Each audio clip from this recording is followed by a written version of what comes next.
Good? Yep, go Yo, ahead. what's up, everybody? What's up, everybody? As y'all already know, we are the Listen Up Podcast. It's your boy Brandon. It's your boy Sam. Sam decided to look up, and man, hey, we got Perry. We got Perry, man. He runs Seminole Nation, Seminole Tomahawk Rap. Nation. Tomahawk Nation, the Seminole Rap, Yeah, man, you're the gonna Seminole sued. Rap Podcast. I know I got combining the two, but no, man, he runs Tomahawk Nation and Seminole Rap, the podcast, man. But he came to join us, man, to kind of talk about the spring game, some of the thoughts that we've seen, and we're gonna just have some fun, man. Y'all ready to dive in? Yeah, I feel like I should have had a more dramatic intro after Sam. Y'all know it, man. Sam had to drop his head and revealed it up. I was like, oh man, we doing intros now. Okay, you got a whole pop up going. Dude. I be writing shit down, and I have to remember that I'm actually on camera. So that means I got to look at the camera. I have to remember to do that shit. You know what I'm saying? Nah, absolutely. So, Perry, man, go ahead and introduce yourself, man. Tell us a little bit about you. Yeah, you already said all the interesting parts. Managing editor of Tomahawk Nation took over. I think it's been a full year now, so it was great taking over right when all the sports got canceled. We also do the Seminole Rap. It's a podcast. Me, Juan Montalvo, you guys might remember him. Some of you FSU Twitter people as JMPB or whatever it was, and he was like a major asshole. He's very funny to listen to. And then our other host, Tim Scribble. We got another, actually, a video podcast. I don't know if you've seen it with Trey Rowland. He breaks down film alongside Kevin Little and then Adam Brown. He had the most generic white boy name. I couldn't remember what it was for a second.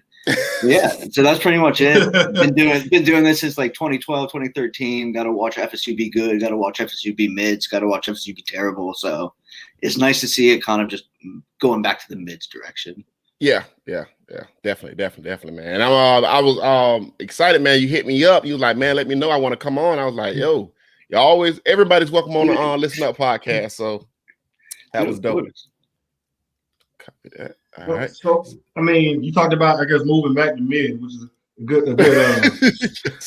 good starting point. Let's jump right into that, man. So, Perry, I guess what I ask you, man, let's give an overall thought of the spring game. What was your overall thoughts? Like, what did you leave the spring game and say, all right, this is how I feel?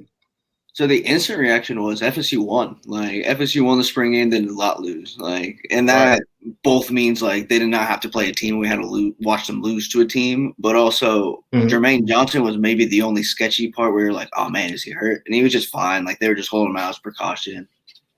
They're pretty much everything we thought was going to be bad or average was bad or average. So like it's like, oh man, it sucks to see that confirmed. Like the linebackers are sketchy. Defense is like offensive line sometimes has no idea what was going on, but receivers look nice. Like it wasn't even just like the freshmen were the only good ones. Like all the receivers look pretty nice. The DBs, there's 30 of them, so they better have looked good. So they look good. The running backs look nice. Milton wasn't broken. J-Trav looked good.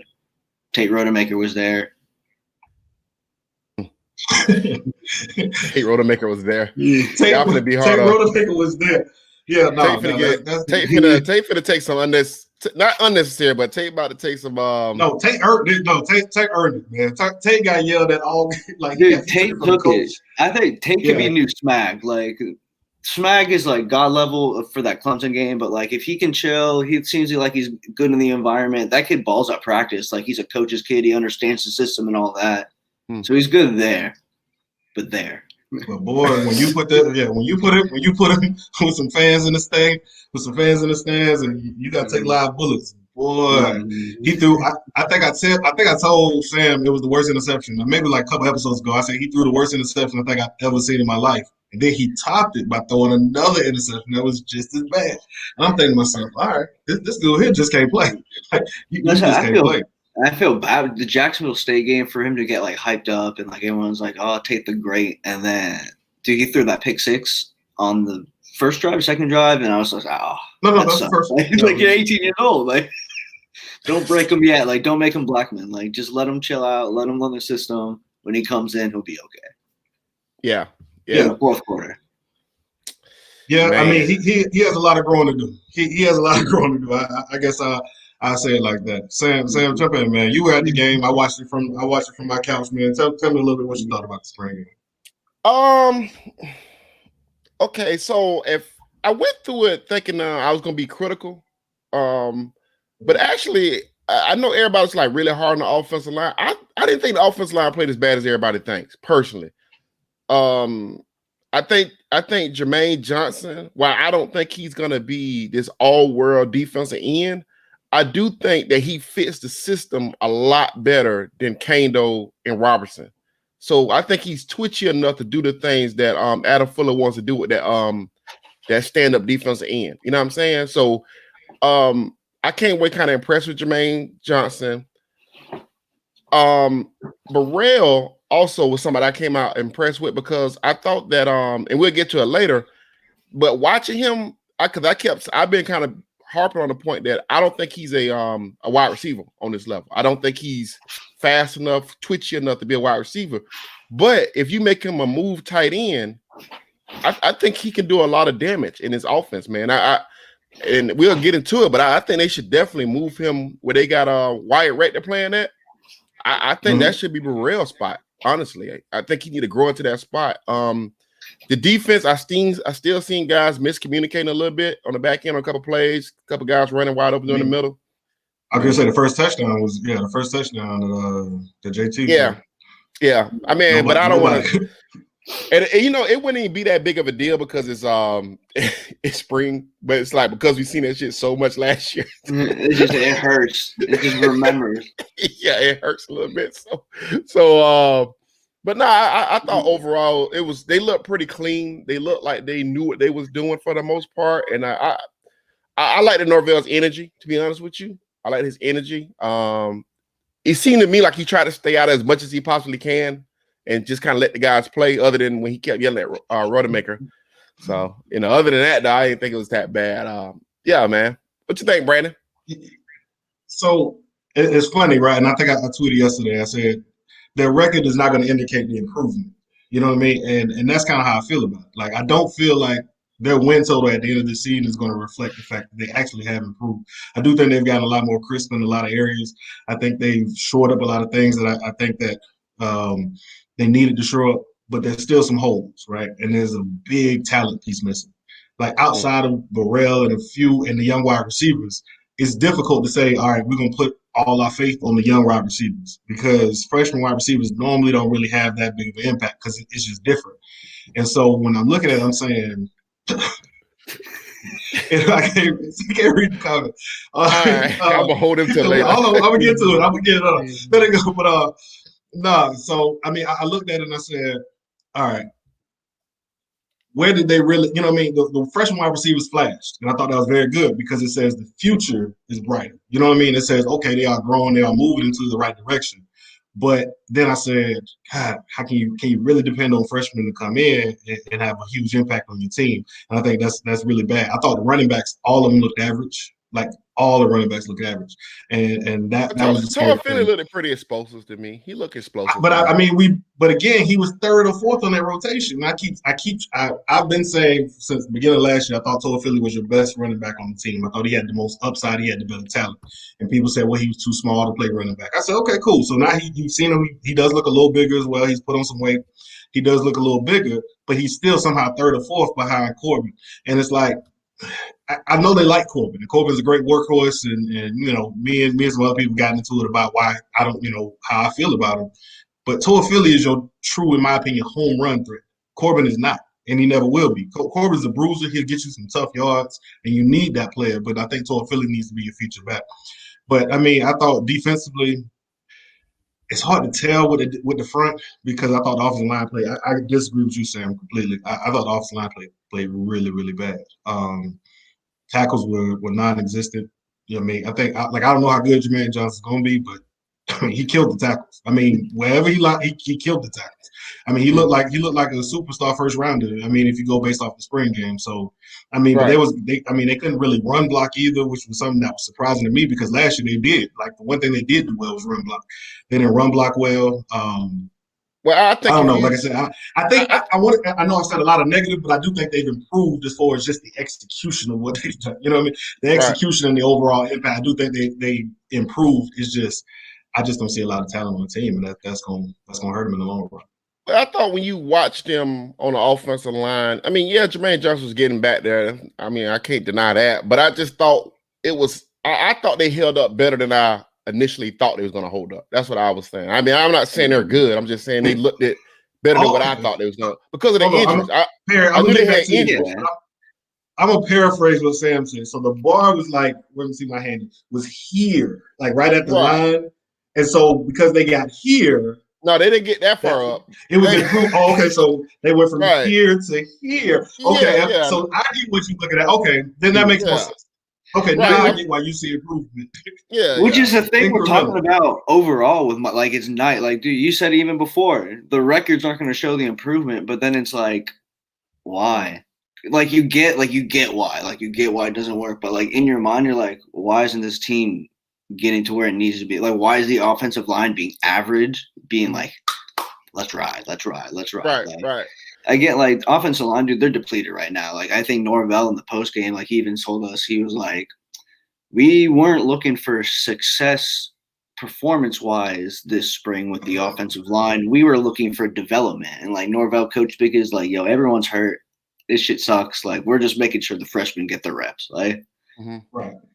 But Jermaine Johnson, dude, when they brought his name up, Mackenzie Milton and Jordan Travis were just like, they were over his ass. Like they're stoked that he's on the team, but they like could not do anything when he was on the field. And that's what once he went off is actually when the offense even started doing anything. So like yeah. But I mean that was the reason why. Yeah, I think that's what took him off on it. That's the reason be able why. to see what they could do without him wrecking them. And then but you're right, dude, the talent too. All the talent that we saw on Saturday, freshmen or transfers, which sucks. Like I mean LT was there, Corbin was there, but Corbin, Kevin Knowles. Kevin Knowles, dude. I like Kevin Knowles. That's a player after my heart because, dude, the way he was wrecking people during a spring game, like. Yeah. One of the biggest things I saw with Kevin Knowles, and this is what made me kind of happy about it, was how many times do we say, like, our guys just don't seem to recognize bubble screens the way our guys, you know what I mean? Like, when we run a bubble screen, they always seem to get back there, quick diagnose it, and make the play before our wide receivers get a chance to block. And we had never been able to do that. So to see him do it, like, multiple times, like, he recognized bubble screen, I'm going to beat the guy before he can even get to me, I thought was just flashes. He had the pick. I mean, it was a terrible throw, but he had an interception, was able to make the catch. I'll take it. You know what I mean? Like, so Kevin Knowles, I thought, made the catch. But again, you're talking about a freshman. Yeah, you're talking about freshmen. You're talking about transfers, and those were all the guys who flashed. Which says to me, like I said, I think that's why I say, yeah, you can see they're going to be improved. It's just I'm just not sure you're going to see them in the win total this year. Yeah, it's the year where like this team is what last year's team should have been. Because of all code, but we're past all the excuses. Like I think even Norvell and stuff, they're like, we don't want to hear the excuses. Like you heard this quote at the end of the game where it was like everybody in the country talking about like we're gonna be this. And I was like, I don't care about it. I want to see it. Right. So this is the year fans have been like, yo, 7 wins, 8 wins, it's over, it's game over. Like that's a good achievement for this team. But dude, the program has to be 9 or 10. I'm not saying if he doesn't get that, fire his ass, but 9 or 10 means that you won 1 or 2 games you weren't supposed to. You won all the ones you were. Yeah. And you blew out the bad teams. And I think that's what he wants. I think that's what he expects. And that's why he wasn't like patting himself or the team on the back after yesterday. They went out on the field, broke down every play that he said was garbage, and they redid it. So, yeah, I think, yeah. So let's get to the next question, B. What I was going to say, I mean, we're still talking about the spring game, but I mean, I guess me and some other folks, and it may have been a debate on, I guess, all the timeline, but talking about the quarterback play. The quarterback play, like, I know, and I guess I'm kind of torn between it, so I'm going to give you my thoughts last. But, Perryman, tell us, I guess, who do you think coming out of just the spring game, just the spring game, not like in the future, and we can dive into that a little bit later, but I guess just from yesterday's performance, or the day before yesterday's performance, who do you feel was the better quarterback?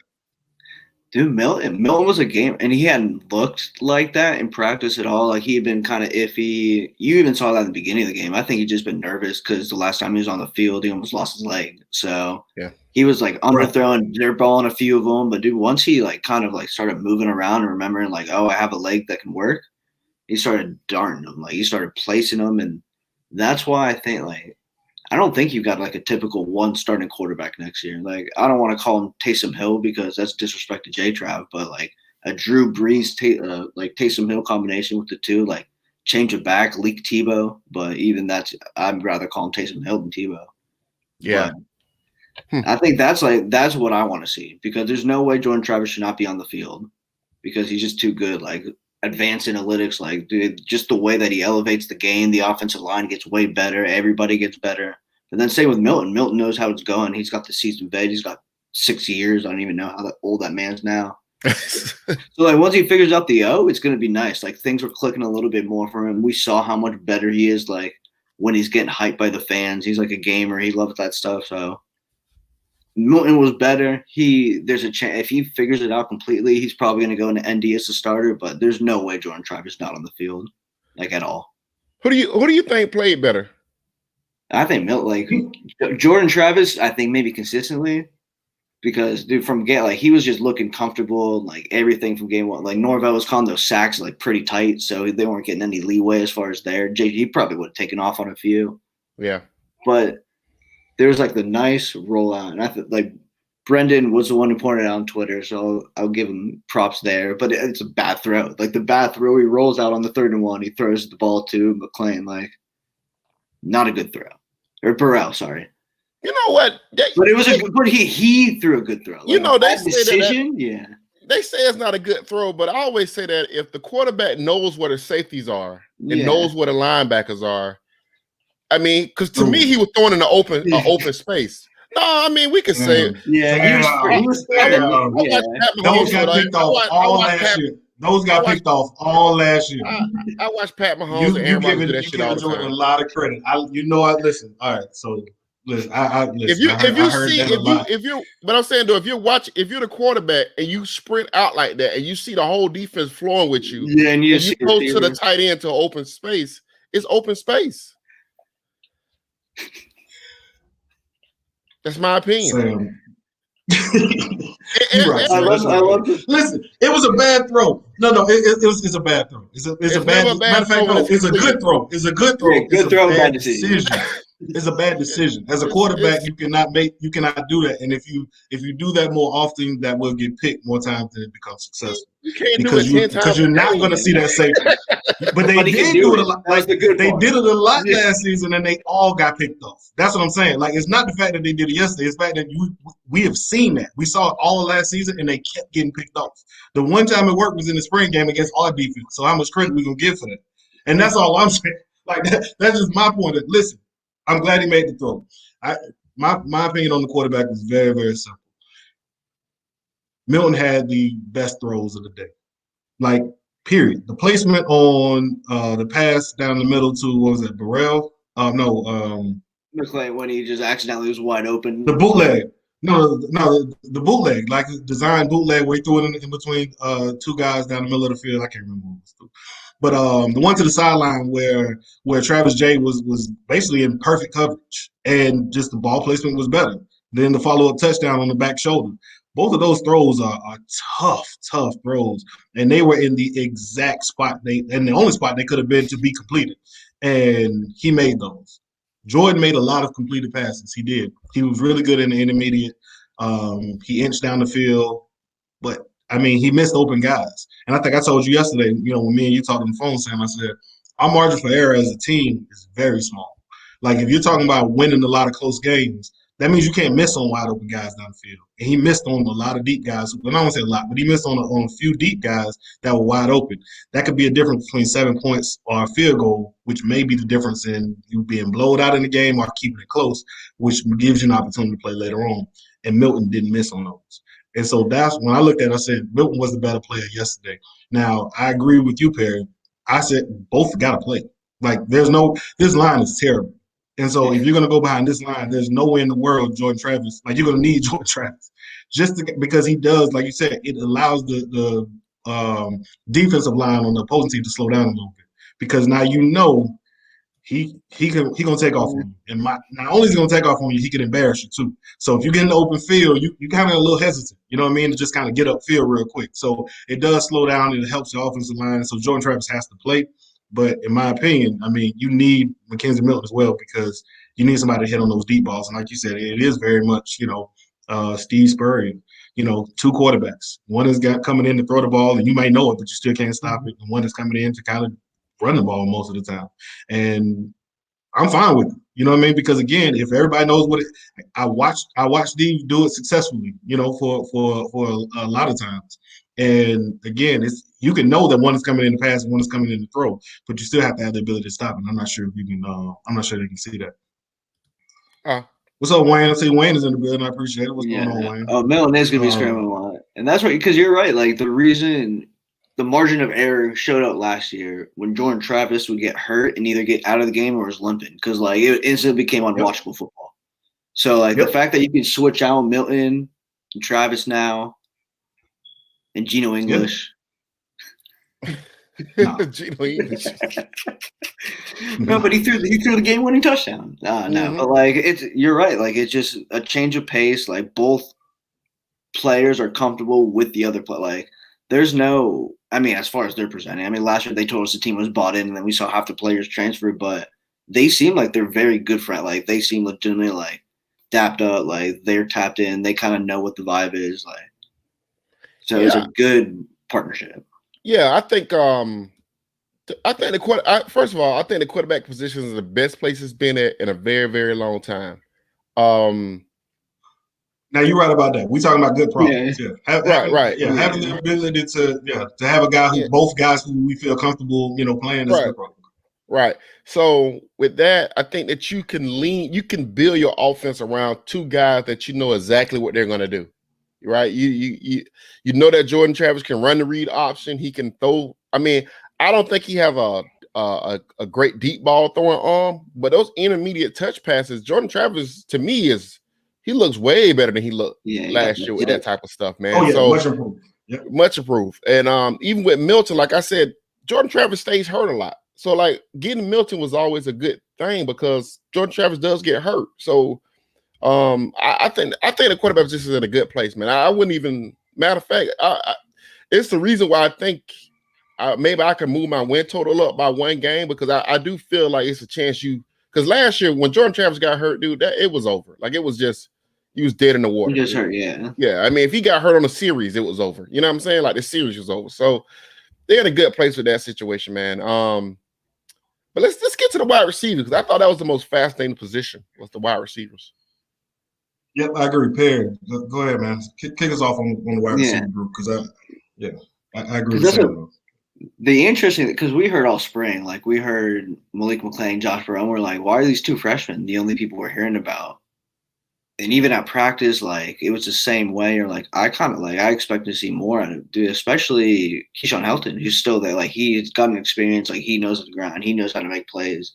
In my opinion, during the spring game, it was like, oh, it's because McClain and Burrell are good. Like that's the reason we're talking about them so much. Like they're actually very talented because Brian Robinson made a few like really good plays. Kentron Poitier made some great plays. Like they were dropping easy balls. Like you saw like where that frustration has been because throughout spring, like receivers dropping balls has been like the main thing. Like they get open, they're fast, they can do it. Like they got the depth. Running backs, and wide receivers and DBs. Like FSU has 5,000 of them. So the talent's there. So it's not like it was good seeing the younger players make plays. Like it sucked that we didn't see Ontario Wilson doing as much as we were hoping during the like punt stuff, like the little like mini game, like Madden drill. It was like they were making plays, but how hard is it to beat 2 DBs when you have 2 blockers? So receivers are like moderately a concern, especially after last year. Like last year we had big expectations, right? And then I mean. Terry was in his field. Like, it's okay. Like, I was actually really happy that he was at the spring game. Like, that was a really good sign to me. And then he was back and, like, in tally for that. So, right. That's a whole other point. Anyways, receivers, like, questionable. The freshmen look very nice. I thought, so I think people are a little too down on the receivers. I actually feel good about the receivers going into the season. I think Parchman's going to be your number 1. Yeah, right. I think he's going to be your number 1. And I think Norvell does this thing where he does a lot of volume shots to one receiver. So you're not going to see all these receivers. You're not going to see the ball being distributed to all these receivers. Like a lot of this is going to be him isolating Parchman wherever he want to isolate him at and get him the football. But if you're going to tell me that Ontario Wilson, Brian Robinson, and possibly, and you got Cam McDonald. Yeah. Cam McDonald, and I think you're going to see some. I really do believe Josh Burrell is going to be that move tight end type guy for you. I think you're in a good position right there. I think that's an explosive group because Ontario Wilson, if you go back and look at the season last year, he did a lot of isolating with Ontario Wilson last year. Ontario Wilson did make plays last year. He didn't. I don't recall him dropping a lot of balls either. I know but I remember the North Carolina game specifically where he made a lot of big plays in that game. Mm-hmm. So I feel like if Parchment is who I think Parchment is, I think you have legitimate. I think you're more explosive this year than what you was last year. Oh, definitely. That's my opinion. And then you add in the quarterback. The quarterback play is going to be much better. I actually like what they got, and I think Brian Robinson looked good to me. Like I was like, okay, that's the guy that people was calling a 4-star guy. That was a big deal. You know, I think people was a little too high last year on Portier and some of those guys. I think you got to look at your blue chip guys and see how they're developing. I think Brian Robinson looked good, man. I mean, he looked really good to me. Like getting off the line, his routes looked good. And I think Helton is just a victim of a coaching change. And now he's in a scheme that he's just not good in. And I mean, all this trying to jet sweeps with him and shit, it's just not going to work, man. It's just not who he is, man. And coming off a bad knee injury, trying to make him run like a running back, I just think I just don't think it's good for him. So, but I do feel really good about the receiver position. I think I might be higher on the receiver position than everybody else, to be honest with you. I'm gonna start, I guess, where you ended that. I don't understand the role Keyshawn Helton is in right now. And just because we've seen him play in so many different roles, you know what I mean? We've seen him play like in different roles. Again, like you said, it may be just a coaching thing. Like he just doesn't fit the scheme or whatever. But whatever it is, I mean, what they have him doing, I know is just can't be. The thing about it though, Mike like to put the big receivers in the inside. And he like to create matchup with the big receivers in the inside. Mm-hmm. Well, the problem with that is when you put Helton to the outside, I mean, he can't. I mean, it's like he has nothing to do, dude. And then you run the jet sweep with him, and the defense is like, well, if you give him the football, that's not a problem. We can tackle him. You know what I'm saying? Like, they don't really care about him being. Yeah, they don't really care about him being on the jet, and it's just like Keyshawn is the type of dude that need to be matched up on the slot. In that fine holes in the defense and let him run wild. But in this offense, he's just not. It's like I'm not gonna say I'm not gonna say I want him to transfer, but I do think it'd be better for both parties if he did transfer because he's just not gonna be good in his offense. I just don't. I don't envision it. I don't see it. And I'd like Keyshawn. I think Keyshawn is a dynamic player, dude. I really do. I think that's why. Yeah, and that's what bothers me. Yeah, that's what bothers me about it because I actually like Keyshawn as a player, and so the fact that I do think he's being misused bothers me a little. But I'm higher on the wide receivers than what I thought I would be going into the game. Like I said, I'm wary of freshmen when you're trying to rely on them to make, you know what I mean, to be difference makers, especially when it comes to the when we get to the regular season. I think it's going to be difficult. But they all flashed. And so I got to take, you know what I mean? They could have been the opposite, right? They all could have, like the old receivers could have played poorly and the freshmen could have been terrible. They didn't. All of them flashed. I agree. Parchment comes in. That brings a different element. So now what you're looking at is a very young receiver core. Hopefully they can make enough plays. They can make some plays. I do agree. Burrell, flash. Robinson, great routes. You know what I mean? Like, We've talked about how terrible we thought guys ran routes, and how terrible. Matter of fact, we talked about Terry. As much as we love Terry, we said Terry never ran good routes. Like, you know what I mean? So when we talk about him going to the next level, we said he's going to need to learn how to run good routes. He never did. He was never in the right position. He made plays, but he was never actually where he needed to be or where he should have been. He took plays off and stuff like that. That's one thing I don't think I saw from the receiver group. I didn't see a lot of wide receivers taking plays off. I didn't see a lot of guys, loafing. So it says to me that, okay, we got a new group of guys who are energetic, who are hungry, who want to make plays. And so even if they're not great this year, just because they're freshmen, it's going to be tough. I can say, all right, well, sophomore, junior season, we end up with a very, very good team. Like, and we talked about it again as well, adjusting expectations. As Right. opposed to looking at it and saying, okay, we're going to win. Let's give them 6 games. Let's just give them 6 games. I had them like 4 or 5 wins. Let's say I give them 6 games because of, some improvements or whatever. So I give them 6 games.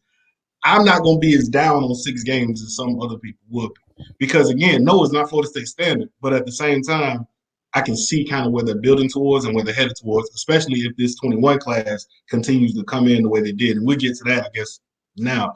But hold on. Before we get there, I'm sorry.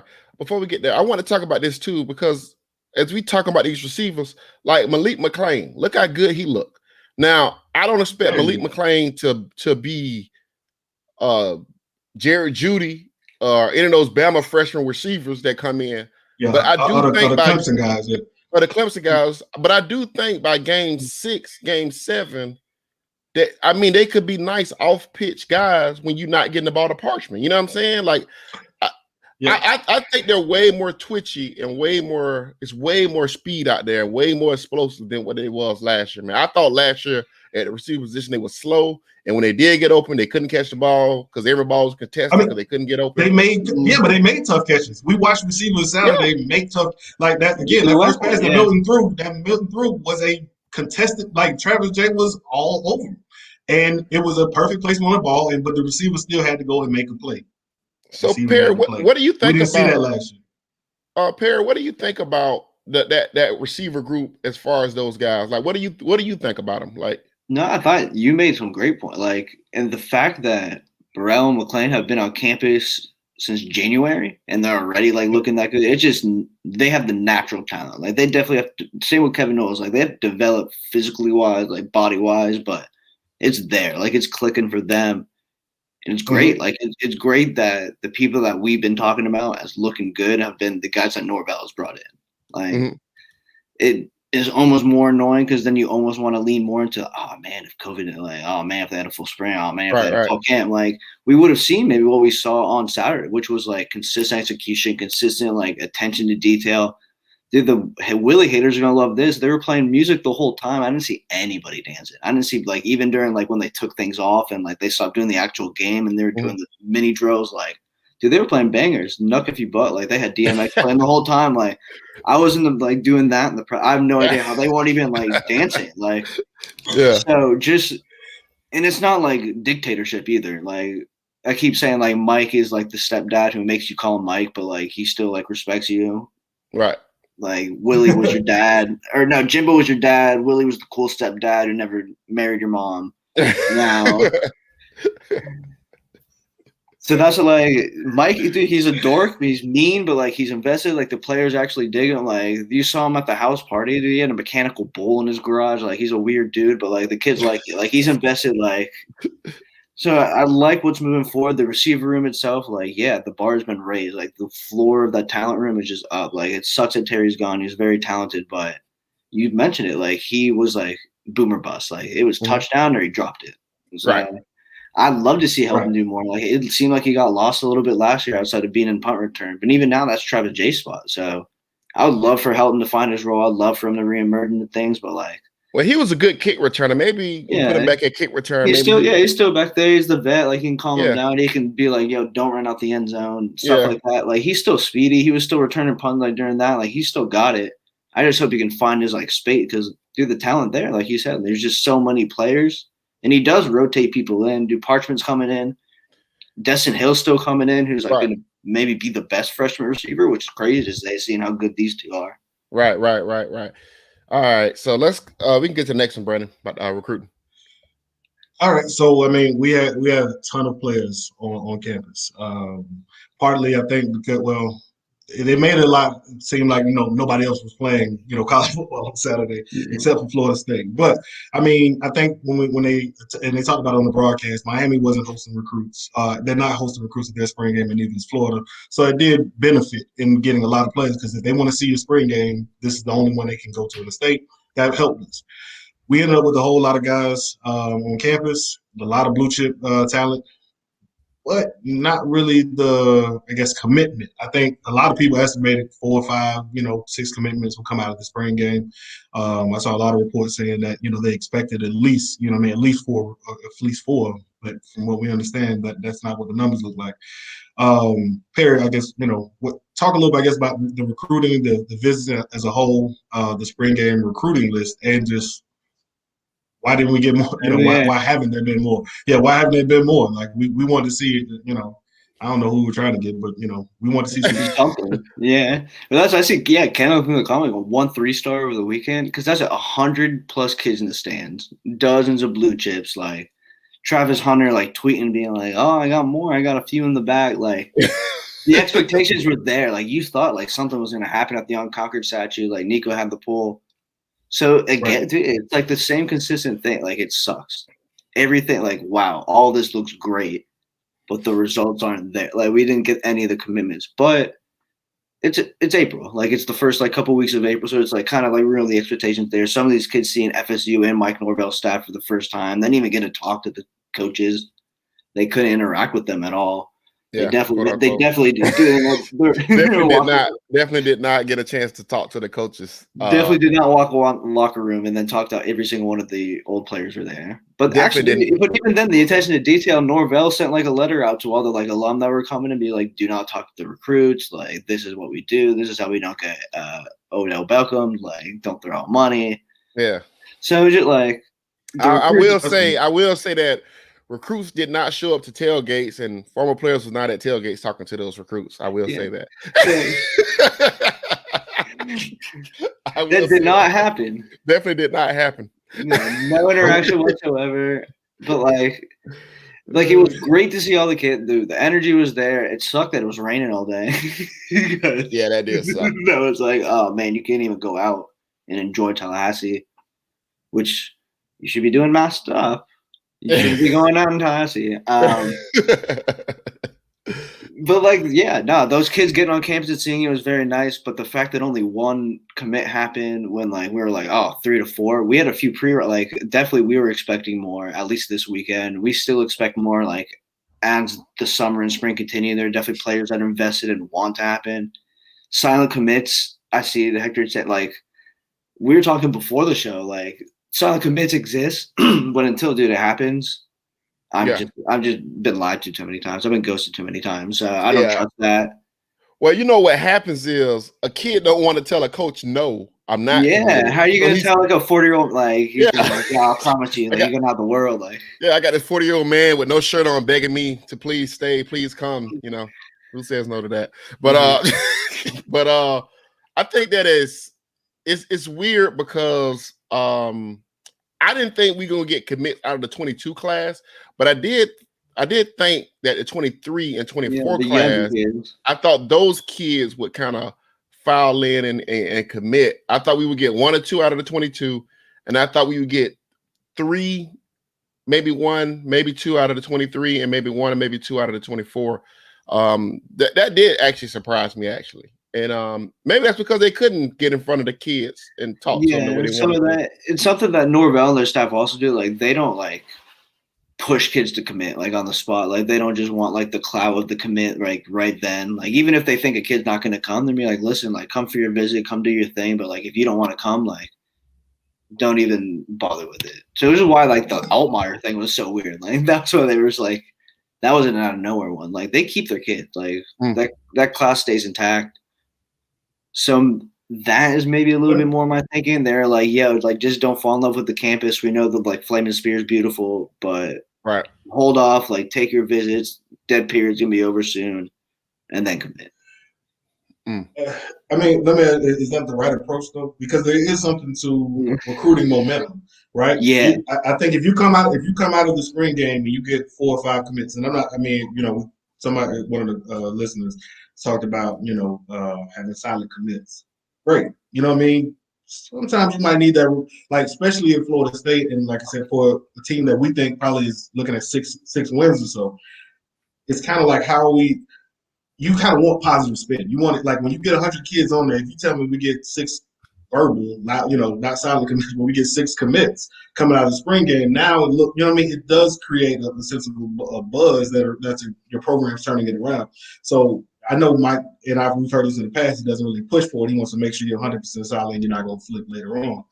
But is that the right approach necessarily to say that, hey, I know y'all may want to commit, but no big deal. Just kind of take it on your own time, because I'm not sure if it is. Just because of our specific situation. I don't know that, Bama can do what they want to do, other schools can do what they want to do. I'm sorry, Florida State's been down for a little while now. We've had really bad recruiting classes, and it hasn't shown very much on the field. It's something that I think that, maybe that should be something that they think about. Hey, let's get some of these kids recruited. That a really good, like that the whole time I was going, oh damn, no, that makes sense. Like, you're right, because there was so much talk the whole weekend, like to the point that the coaching staff is making jokes like, I will be attending Florida State spring game. Like, it was the meme of the recruiting world. And then if you get 4 or 5 commits, like, it keeps going. But then if you get into the summer, like when it all dies down, like we see what, like, high school kids, like we see what happens in the summer. Like, they all break up, like they get disinterested in everything. Like, you were like, so I really don't know. Like, that's a good point. Like, dude, if they knocked out 5 commits over like 3 classes this last weekend, like, everybody's talking about it. Everybody's like, oh, should I slide to Tally? Like, all of that. Yeah. And but then, do they all decommit after Notre Dame blows FSU out like 48-0? Yeah. But that's a possibility regardless. You know what I'm saying? Like, those are all possible. You know what I mean? Like, this, we said that the season, we said it last year, the season was going to determine how well they can recruit. And this year is no different. They have to show some improvement. They can't rattle off another 3-win season and get any recruits regardless of who they have. You know what I mean? They're going to lose guys regardless, except for maybe Hunter, who's in regardless. Yeah, he's the only guy. Yeah, he's in. But everybody else, I imagine, if you pull up another 3 wins, you're going to run into the same situation. I don't know, man. It's so tough, man. So they say the recruiting dead period is going to be over on June 1st. And I guess my big thing is FSU needs to get into a head start, what these other programs get in front of these other programs, because, once the big dogs come, the big dogs are coming. I mean, that's just what it is. So I don't know, man. It's tough because you don't want to see a flurry of decommits, right? You don't want to be Miami where you get kids to commit and they're not really committed, and then you look like trash later, and then all these kids are leaving. But man, I don't know, man. That is tough. I don't know. I don't know the right way to do that. I'm not able to make the decision for real. That's all I'm saying. Yeah. That's on Bartow. I'm not figuring that shit out. Yeah, Bartow can take care of that. Yeah. Bartow's been a pretty big addition too, man. He's done a good job. Dude, that's just having somebody who knows what's going on and like is maneuvering, like, no offense to Locken, but like just the difference in like high school interaction engagement since like Bartow came in, that's like, it's just been next level. So it's been great to see. Yeah, definitely. So are we disappointed with the one commit, or I mean, how do we feel like coming out the weekend? Like, I can say for me personally, I'm disappointed. I wanted more, I expected more, and I think momentum is very important for this team specifically. Like you said, you need to get ahead of some of these guys. I'd much rather have you committed, and then we gotta show and prove why you committed and why your commitment was right, than to not. You know what I mean? To not have you in the fold and then Bama wins another championship or whoever. You know what I mean? Like whoever it is. Louisville has a better season. I mean, we're not up against a lot of top tier schools. We're up against Wake and stuff like that. But Wake may be better than you. So you know what I mean? Like, you don't want to be. I think I'd much rather have us in that fold and lose a tight one to Wake. And then say, all right, I can see it. I mean, it was a tough game. They lost, but I'm still committed to Florida State or whatever. Than to have this guy torn between the two and we go out and lose to Wake Forest. That's just kind of, I'd much rather play from ahead than from behind. That was on that. Like I said, that's my disappointment. With so recruiting and, I got another question. I got another question for Perry. MJ Morris in Duffy. What do you think happens with that situation? It's weird because, like, if you're a quarterback, you're thinking, I'm the guy. Like, if I'm going somewhere, I need to be the guy. But then the transfer portal, like, makes everything bad. Like, if they have this good relationship with Mike, if they think maybe they can beat out Nico, then I would imagine, like, at least one of them would commit. I would expect one to commit because I think this staff is too, like, PTSD from Altmaier last year. Like, there's no way they're just rolling with one high school quarterback. Right. So I think maybe it's the same situation. Like Norvell just being like, chill, take your time. We're not gonna like go after you too hard because maybe they tried too hard for loot. Like maybe like Dilly was trying way too hard and be like, yo, I'll pay for dinner. Come on, man. We can go to the movies. We can go on vacation. Come on, don't break up with like straight like. So he could have just been pushing way too hard, trying like they might just be feeling out what the best approach is as far as quarter. They got the one good quarterback in the fold. He seems like pretty like it's hard to judge because again, like the last year we said it, the whole team was bought in. We said Luke was in, like the bell cow. But then Nico's in, like he pulled all those kids to the Unconquered statue. He got everybody going. So maybe there's a little like, let Nico have his weekend. I'm not going to commit and like make things weird. So, okay. So I guess, so who do they prefer, MJ Morris or Duffy? I don't want to speak for any of them because I'm not even like the big recruiting guy. Okay. Yeah, because there's people way smarter than me. As far as I think, I like Morris more. Mm-hmm. Like Duffy, I think could have committed at any point. I think they've been kind of like stringing. Same with Morris, actually. Like I think both of them, they're letting figure themselves out, and I think they would take either one in a second. But I like Morris's game a little bit more. So I guess my thing would be with the Morris and Duffy thing. So I put on the timeline that if all three wanted to commit, I would take all three. I don't personally, and I know people's like, that's just way too many scholarships going to one position. But my opinion is that you guys are going to leave anyway. Yeah. I mean, at least guys are going to leave anyway. And personally, I think the staff feels like they missed on Rodemaker and Chopper. Now, that's my opinion. I'm not putting that in about it. I'm not saying Norvell told me that. I don't know that to be a fact. I just feel like Sam, let me ask you this. Hold on. Do you believe they missed on Rodemaker and Chopper? Yes. Okay. I feel like they had. I feel like they're smart enough. They're smart enough to know that they missed on Rodemaker and Chubba. I mean, we've seen a lot. Yeah. Chubba wasn't at the game. I mean, so let's just go ahead and chalk that up as a miss. And Rodemaker again got yelled at the whole spring game. I mean, he's a career backup.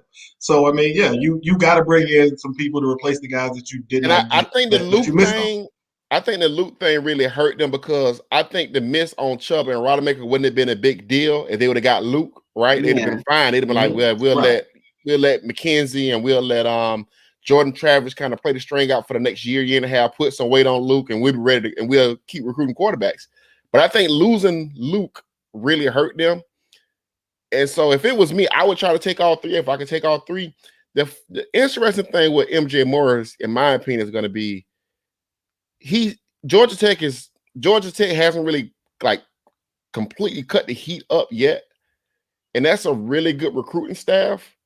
So that's going to be tricky because Jeff Sims is at Georgia Tech. He's going to be a true sophomore next year coming up. So by the time MJ Morris steps on campus, Jeff Sims will be a true junior. So, you know, they can get his ear and be like, they didn't want Jeff Sims. It's gonna be. They beat their ass in Doak Campbell. Yeah, it's gonna be a lot of negative recruiting going on there. We've had that conversation. It's gonna be a lot of negative recruiting going on there, and you know whatever you believe about that recruitment is what you believe. But I'm just saying it's gonna be negative. So I don't know. Like I'm concerned about that situation because I don't know if you should. If you don't feel like Morris wants to come, you shouldn't be trying to beg him to come because I think he could play you along the string for a lot longer than what Duffy would, right? I think he could push this thing way down where you're out of the competition for certain quarterbacks, and then he commits to Georgia Tech anyway. So, I mean, I that's something I think they really need to evaluate because everybody feels good about Morris, but my thing is elite quarterbacks commit. They commit and they be locked in. They don't wait that long. You know what I'm saying? Yeah. So I don't know. We got to see about that. That's going to be a tricky one. Like June, yeah. Yeah, I wouldn't let Morris play me down the road though. I give him a hard drop, and then if he don't come in on a hard drop, I think I'll move on. Because I think that could be kind of one of those things where you get it stuck to you a little bit, if you allow it, So 100% agree. No, I don't have anything on the quarterbacks. Listen, man, I told you my problem with I've already had the conversation with the recruitment of everything. Yeah, we're not gonna get back into the Jeff Sims everything. No, recruit that. I'm not getting back into that. I feel like you mishandled that situation from the beginning. You could right now have Jeff Sims, and I'm not. When I get him, that's a sore topic along with Adam Fuller for me. So I'm gonna skip out on this QB conversation. Hey, Perry, it's two things that throw this podcast off every single time: Jeff Sims and Adam Fuller. If you talk about Jeff Sims, and they seem to bring it up every single episode. We find a way to get back into this Jeff Sims conversation. I can throw it off the rails right now. When they first started talking about making this decision, we did a podcast. I said, "Don't do that. That's a bad decision.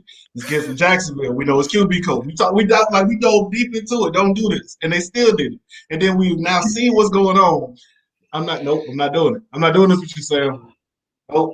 I'm not diving back down this road because we've had this conversation. But it was a mistake. We now watch Rodemaker throw the same dumbass interceptions. We watch him throw these same dumbass interceptions. And Trevor Purdy is nowhere on campus. Like, come on, man. Like, that's a mistake. They know it's a mistake. You know it's a mistake. We all know it's a mistake. Y'all should have got Jeff Sims, regardless of what you feel about him. He is available. The best ability is availability. Take and throw them same. Listen, the same interceptions that Jeff Sims is throwing. Take's throwing them. You know what? All right. Hey, Jeff won a game in Doak, so. Yes, he did. First, walk right in. He won a third in Norvell's games. But I mean, seriously, like at the time, I think I would have taken Chuba. I just did based off like what I knew at the time. I don't know if I would have been I'm telling you, that game though, that season opening game, I was like, that was terrible. But as far as like bringing in bodies, I think you do. If you can bring in three, you bring in three. Three of the last 4 years, you haven't brought in a high school quarterback too. Yeah. And then the only other quarterback you brought in the year before was Alex Hornibrook. So, it's just gross. So over there. It's just gross. It's just gross. That can be the name of this pot. Like that can be the title. Like it's just gross. That's what it is. It's just gross. Yeah, I 100% agree with you. I mean, listen, man. Bring in all the quarterbacks. Bring in all the quarterbacks. Everybody. Let's hope they all commit, and then we can figure out who's the best one, and then that's the person who plays. But all this, but when you have guys in the tuck who want to come, who love your program from a big time school. You got to take them, and that was a mistake. But then I'll bring up Adam Fuller because I ride for Adam Fuller. Hold on. You ride for Adam Fuller? I ride for Adam Fuller. You ride for Adam Fuller? Why, I'm not taking the bait. Nope, I'm not taking the bait. I'm not taking the bait. I'm going to meet Brandon. So why do you ride for Adam Fuller? I think don't worry about it. I muted Brandon, so you can. I think he knows what he's doing more than like people like. When he's dropping those deep, like people back on like third and long, they're not always dropping back into coverage. Sometimes it's his own, but like he definitely makes like I don't want to see Jermaine Johnson dropping into coverage. That it's gonna happen. The post tweet. Oh shit! Why do I have an alarm? It's because I usually don't wake up for like another 2 hours. But did the post tweet where he's like the first time Fuller drops Jermaine Johnson to cover it, like it's gonna hurt me when I see it. But like it's happening. That deep, like can we add pictures to the screen? Is it You're just gonna put the screenshot up? I'll get Brandon. I had to mute Brandon again because I know how he will with his Adam Fuller talk. I had to mute him, bro. It's fine. Like, I don't think. Oh no, I gotta mute myself. It's okay. Listen, so I want to see. So that I don't know if there's a way we can do this on YouTube because as he's talking about this, I want to just have that picture up in the screen of that third and goal where everybody's in the end zone. Yeah, I just want to have that picture up as he's talking about like Adam Fuller and these good decisions because I still every time I think about Adam Fuller, that's what I think about is that picture where all the linebackers and safeties are guarding the back of the end zone for some reason on third and goal. That's what I think of when I think of FSU defense for the last like 6 years, honestly, because I've seen that stupid ass cushion on third and long for so long, and I've seen Charles Kelly dropping Brian Burns in a cut like. So I'm sick of it. All of the stuff that FSU D coordinators have been doing that I hate, I just wish he would stop with that. But other than that, Tutu Atwell, on a was it? We call it all-out blitz, and we put our cornerbacks 15 yards off to give one of the fastest men in the country a free release while we blitzed everybody else, and for some reason, he scored on 3rd and 38 or some crazy stuff like that. Like I remember that happening. Like his decision. And I know the players didn't decide to do that themselves. Like the players didn't call that play themselves. Sam's dying. But I'm just saying, like I agree. That's what I we're in watched that this like. play call. I think myself, he's freezing because he's. All right. But no, this is who we guys are quartered. He makes questionable, no question. Like you can't if he has the same performance this year. I think Mike's got to be like, yo, I mean, like. But I'm saying though, what is it about him that you? I'm curious. I'm not. No, I think as a coach, like more than just like he knows how to execute. Other than like in the game, like I think at one point during the season they were like, "Fuck this, we're preparing for next year. this does not matter." Like, well, I think let's figure it out. I definitely think they started doing that a lot earlier in the season. We talked about that. Yeah, we talked about that. The secondary, like. Poor Asante was giving it his all. Like Najruddin was out the whole year. Like they weren't even like. I don't even know why Hamsah even tried to play. Like good on him. Like great guy for doing that. But I mean, now you got 100% Jarian Jones who's like talking to shit in post game. He's like, yeah, I feel good. Like I feel great. Like I didn't feel good last year. I feel great now. Like you brought in 30,000 transfer DBs and recruit. Like the only question to me right now on D, like linebackers, which was miserable last year too. Moving Gaynor into where he should be is great, and that's actually a reason why I like Fuller, because last year fall camp he goes, we're gonna get Amari training here, but his real position is where we're gonna move him next. Like we're gonna get him figured out because his true strength is rushing the passer. Like that is his number one thing that he needs to do. Go create havoc, and they didn't do that in 2020 because of just how things folded out. Like they were like, God, we need to either start developing players or not get blown out. They were not worried about winning at a certain point, it seemed like. Right. And I think even playing Blackman, when J-Trav got hurt, like I think that was we're scared. Like we're just trying to like go. Like that was like a questionable move. Yeah. Yeah. Okay. Yeah. We talked about it. We said they were doing scrimmages. Yeah, they were doing basically live scrimmages, and which sucks. I mean, right. I was gonna say I didn't necessarily think that was a great approach. You know what I mean? At Florida State, it's difficult for you to tell your fan base to, hey, come watch your scrimmage live. Knowing that, I'm just saying, knowing that we have no chance to win. We're not even trying to win. We're not really executing anything. We're just trying to see what we have. No, that's what the spring game's for. That is, they didn't have a spring game. But still, it was, it was a whole lot of evaluation. We don't know what we have. We're going to have to try to figure it out. All right, let's try to figure it out on the field. And it was like, I don't know if that's the best, if that's the best approach. Go out and try to win every game regardless. You know what I mean? Do it your way and stick to it. So that was kind of, that bothered me a little bit. But that's last year. They played the spring game. They see what they got. We've seen some improvements. I ain't going back there. My take on Fuller is what I've seen, and I don't think good coaches call some of the plays that he called, but prove me wrong. Yeah, as long as that's the only approach I can ever have with anything. Prove me wrong, because I don't care. I love being wrong. Right. I love when people tell me I'm a dumbass. The funny thing about it is we talk about it, right? Like we love Florida State. We're just one of the most honest podcasts because we treat everybody the same. We like if it's trash, we tell you it's trash. If it's good, we tell you it's good. So if we see positive, we're gonna tell you, hey, we saw positive. Like that's just kind of who we are. That's what this podcast is about, and that's what it's always been about since we first started. So I want to be wrong. I hope Fuller is great. You know what I mean? Like I'm just telling you what I've seen doesn't give me a lot of hope. So listen, he goes out there, they got top 10 defense. I'd be happy to say, hey man, Fuller's the guy. Do your thing, because we don't won some games. You know what I mean? Like we always want Florida State to win. I don't care about being right. Dude, I know people don't have friends who get mad at sports the same way when I see people freak out over like being mad at the team. Like, dude, I get texts 2 plays into game sometimes being like, fire this entire staff.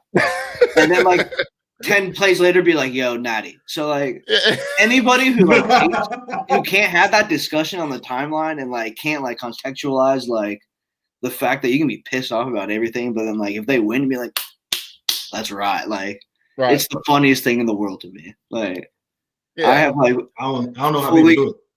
No, it's a fun dude. And then the funniest thing is like the dark side when they like put their fake positive tweets up and everybody's like, yeah, 6 wins, baby. So like, like those men are terrorists, but they're funny. Like, they take it so seriously. It's the art of the troll. It's the art of the troll. It's the art of the troll. It's like I've talked to Post and Grind. We've had them on the podcast actually, and they're actually very rational people, to be honest with you. It's Twitter. People just don't realize it's Twitter. That's the funniest part. Like, yeah.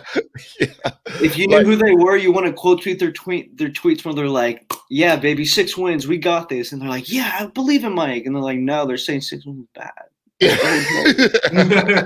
completely missed the jokes. Yeah. But like they recognize when like stuff's going. Like that's the thing. Like if anything, to me, the people who like Peach troll is hilarious.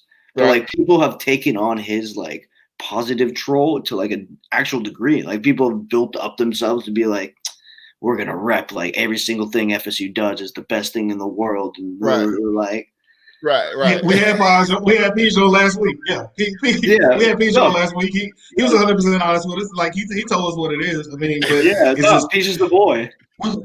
Yeah, no, we had Peach Bear Soul last week, man. We just broke him down eventually.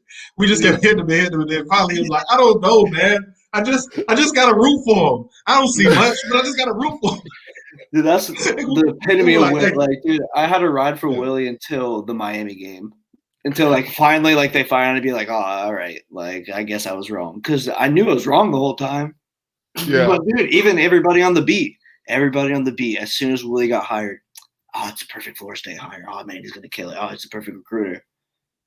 And then, I mean, the same way we've seen FSU suck as a school and not do what they need to do, and then we just see the stats. So Mike's doing all the right things staff wise. We've seen him like put the right things in place, the attention to detail, things are happening. Dude, they couldn't organize a national championship celebration in 2013, a week like until February or whatever.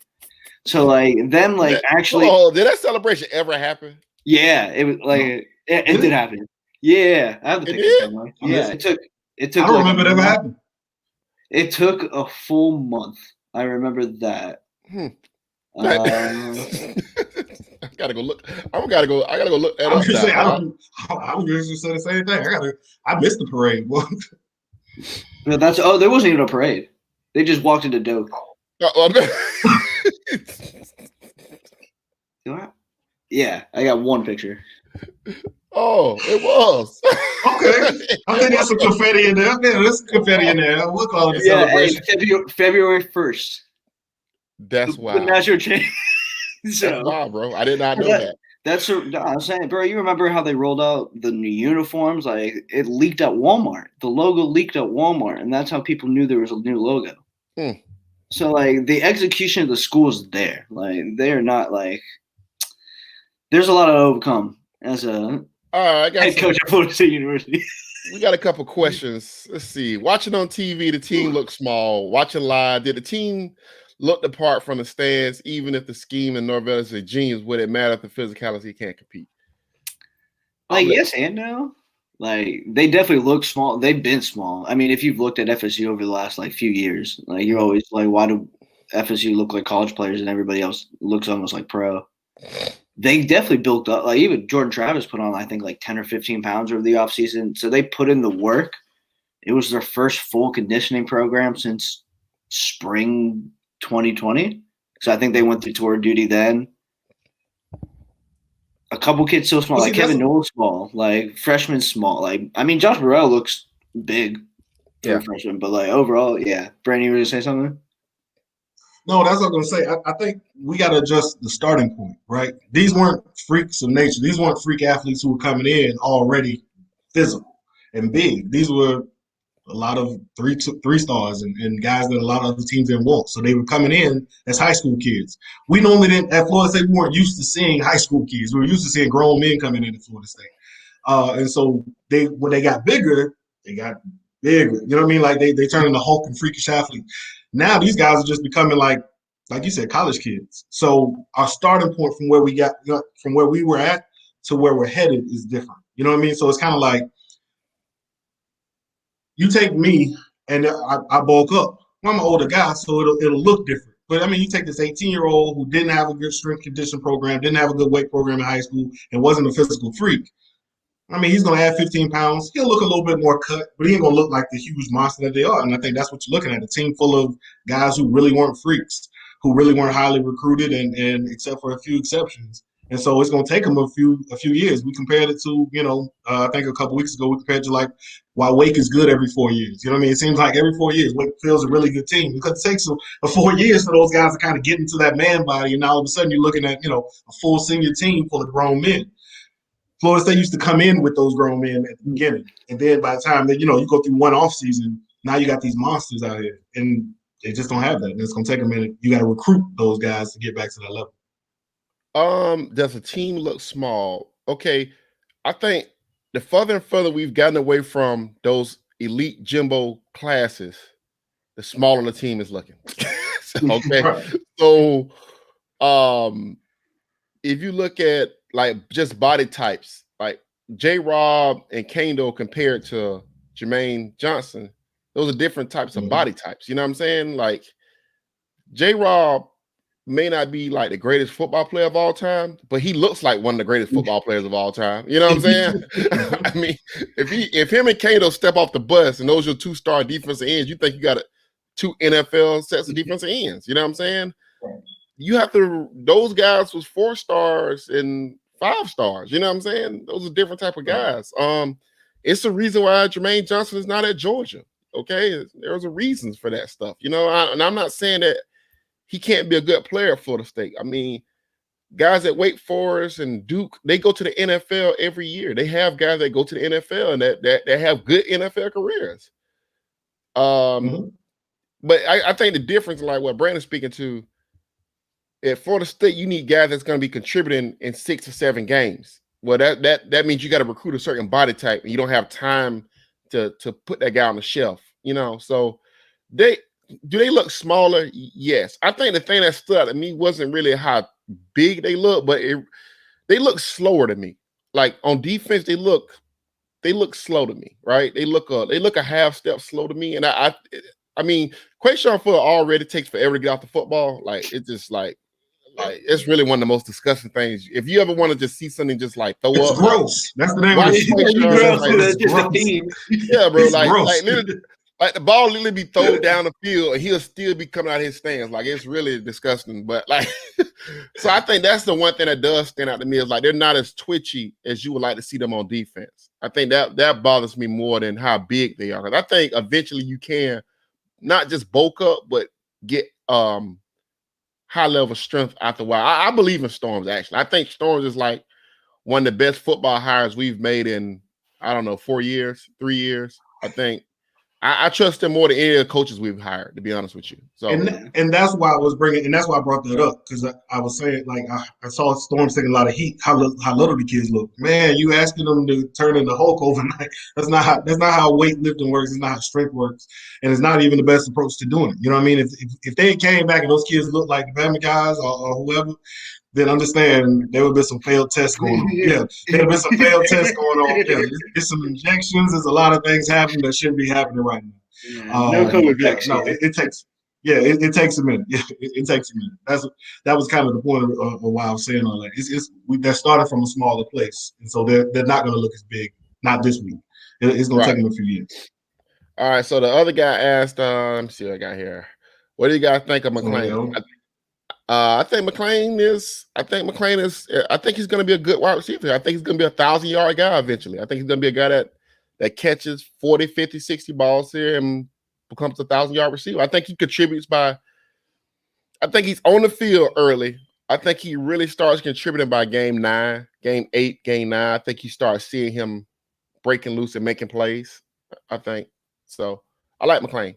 I'm actually a bigger fan of when I watched him than I am when I saw him in high school. I wasn't really that high on him in high school. I was like, well, okay, But actually, I think he's the real deal. I really do.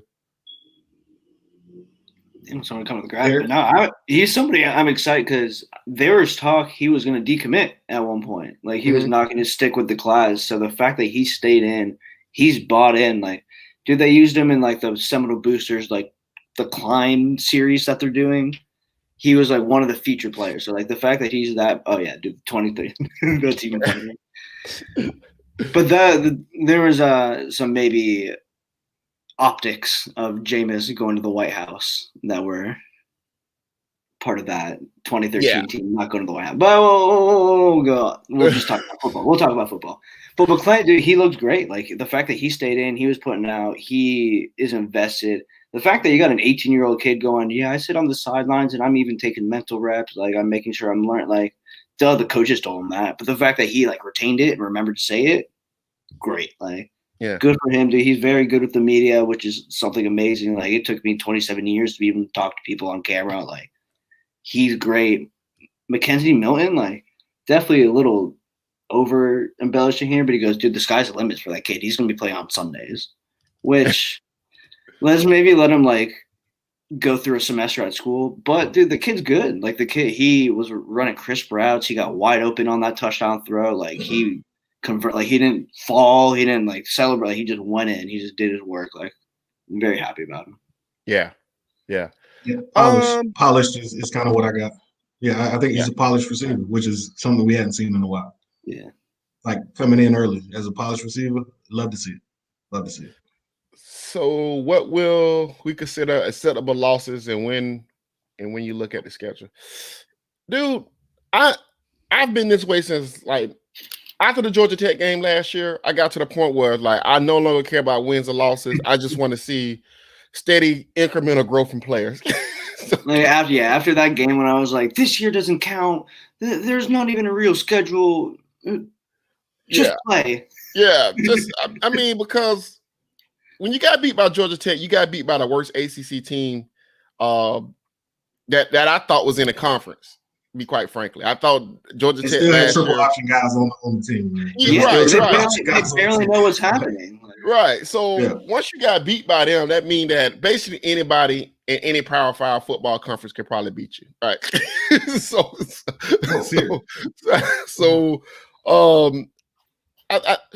I don't know, man. I mean, I just want to see guys get better. Yeah, I mean, can you get an offensive tackle on a roster where you can push DTL inside, or get another offensive tackle where you can push him and Washington inside, and you get a competent offensive line, and McClain gets better. Amari Gainer becomes more comfortable at the position he's at. Can Travis J break out and be a good safety on this level? Can he show that the promise that we think he is? I mean, those are wins and losses for me. You know what I'm saying? I'm not going to rant and rave every week about, God damn it, how did we lose this week? I know we're not good. I just go into the games knowing we're not good. You know what I'm saying? So, you know, I like I said, we got to change the way we look at the football team. They're going to be 5 wins, 6 wins, maybe 7 wins. Maybe. That's, I mean, an acceptable loss, I guess, is going to be anything but Jacksonville State or UMass. Because if Walt Bell comes into Doak and takes a dub, well, that'll hurt. Well, if Walt Bell beats you after, if Walt Bell beats you after death penalty on the program, honestly. After Willie beat Walt Bell last year, that might be fireable. That might be fireable. No, give Ham all the money. Shut the football program down. And get over. Yeah. That's the only 2 losses I can look on the schedule. Say you better not lose to UMass. But then, as far as like win, like you look at the rest of the schedule, like FSU, I don't know if I'd pick them to win any of the game exactly, but there's no way that they shouldn't be competitive in all the games except maybe Clemson, definitely Clemson, but Clemson, Miami, and Florida. Like Miami and Florida, you got to get up for. Like at the very least, even the terrible Willie teams, like moderate, even the one that got him fired, it was like close enough. They could have maybe done something. Yeah. So that's what, like in the like 6-6 is not good enough. Like seeing 6-6 happen this season, like we talked about at the beginning, like 7 wins, good program growth. That's a 4-win improvement. But that's a 4-win improvement being 7 wins is like crazy, mind blowing. Like it's great. Like because he's right. Like the Coburn video gets played a lot of that. The quote of Willie, we're just saying like that's just not good enough, right? And it isn't. Like we know we're in a different situation now. We know FSU's broke. They're paying 1 coach. Everybody else's buyout, like whatever. Like Mike's riding out his contract. What this year is going to turn, like, is he going to get an extension on that contract, or is he just going to ride it out and he's going to be the Ron Zook who like got the program right, and then Urban Meyer comes in. What you think, Brandon? Well, I mean, 6-6 is never good enough. That's not even. I mean, that's not the standard. That's not what Florida State expects, and it's not anything that anybody who represents or loves Florida State football would ever say is okay. But like Sam said, our expectation has to be a little bit adjusted, right? Like I look at the schedule. You're right. Outside Jacksonville State and UMass, they can lose to all of them. You know what I mean? Like they could. I can't guarantee that. I mean, Notre Dame, Wake Forest, Louisville, Syracuse, North Carolina, Clemson, NC State, Miami, Boston College, Florida. I can make an argument that all those teams are better than you. I mean, most of them beat you last year. And I can honestly make an argument that they're better. So I don't know. You know what I mean? Like I really don't. And so when I look at it and I say, yeah, of course they'll win some of those. They'll probably beat NC State, or they'll beat, you know what I mean? Like, but NC State blew you out last year with Bailey Hockman as the quarterback. So you know what I mean? So when I look at it and I say, so can I make the argument? I don't know. You know what I mean? Like, yeah, we've gotten improvement, but we're also going to be very young. We talked about it. And so what's an acceptable loss? I mean, I think they're all acceptable, honestly, outside of UMass and Jacksonville State. Everything else is just because I'm not looking at it from a wins-loss standpoint. I'm looking at it as, okay, where did they get better at? Where did they improve at? What you know what I mean? How did they lose the game? You know what I mean? Like everything. I'm literally taking these as one game seasons. Like I look at this game and whether they win or lose, I'm going to say, all right, this is what I saw from it. If it was unacceptable, I'm going to tell you it was an unacceptable loss. They had no reason. They were the better team and they lost. If they were, you know what I mean? If they were just, hey, they don't have the talent to beat NC State, or they don't have the talent to beat Wake Forest, or they got out coached, or whatever the reasons are, I mean, we'll give it to you. But at this point, I can't really guarantee that they're going to beat anybody, or they have better talent than any of those teams, just because a year ago we lost all of them. Louisville walked, just absolutely after having the worst offense, like I think in the country at one point, came in and like rolled up 50 points on them. Yeah, Jacksonville State almost won. We were saying, "Oh man, you better not lose to them." And they if Jordan Travis didn't come alive and show what he could do, like Jacksonville State was walking down there with a dub. Jacksonville State was going to beat us. Yeah, Jacksonville State was going to beat us. Like if they literally didn't mistakenly find Jordan Travis, like we do have another quarterback around here somewhere, right? Oh, listen, can't do no worse than what Tate's out there doing. Let's just see what happens. And it ended up working out for him. It's crazy because I remember the first year on the Willie, every podcast and everybody you listened to kept saying this is a 7-win team, right? And they would say if they get injuries on the offensive line, they probably won't make a bowl game. This is clearly stated, right? And I watched that team. I think at one time, maybe 4 offensive linemen on that team got hurt at one time in the 2018 season. And people was pissed. People was pissed. People was like, yo, this shit is not good enough. His ass got to go. It's too much talent in this team, blah, blah, blah, blah, blah, blah, blah. And then you just oppose that to what we saw last year. I mean, it wasn't watchable sometimes. I literally had to turn away because it just was not good football. I watch CFL sometimes because I love football, but that was not good football to watch. That was the worst season. Last year was the worst Florida State team I have ever seen. And I'm not even saying that to be hyperbolic. I'm saying that team was horrible.